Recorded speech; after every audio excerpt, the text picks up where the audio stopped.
അടുത്ത ആഴ്ച നീ ഇറങ്ങി വരണം. എടാ, ഒരു കൊച്ചു കുഞ്ഞുള്ള ഞാൻ ഒരു ചെറുപ്രായമായിട്ടുള്ള ഒരാളുടെ കൂടെ ഒളിച്ചോടുമ്പോ അനുപേട്ടൻ എങ്ങനെ നാട്ടുകാരെ ഫേസ് ചെയ്യും? ഒരു പെണ്ണെന്ന നിലയിൽ നിന്നെ അയാൾ എപ്പോഴെങ്കിലും വില കൽപ്പിച്ചിട്ടുണ്ടോ?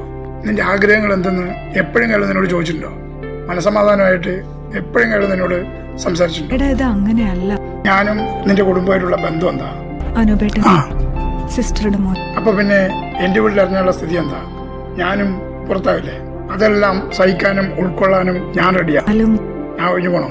അങ്ങനെയല്ല ഞാൻ ഉദ്ദേശിച്ചത്. രണ്ട് വെള്ളത്തിലും കാലുകുത്തിയുള്ള ഈ പരിപാടി ഇനി പറ്റില്ല. എനിക്ക് കഷ്ടങ്ങളുണ്ടായ നിനക്ക് കഷ്ടങ്ങളുണ്ടാവും. ഞാൻ ഉണ്ടാക്കും. ഞാൻ വരും. എന്താ ഇത്? വരുന്ന വഴിക്ക് സ്മൂത്ത് മേടിച്ചു. ഇങ്ങനെ ഓരോ തണ്ടാണ് നീ എന്നെ പാട്ടിലാക്കിയത്.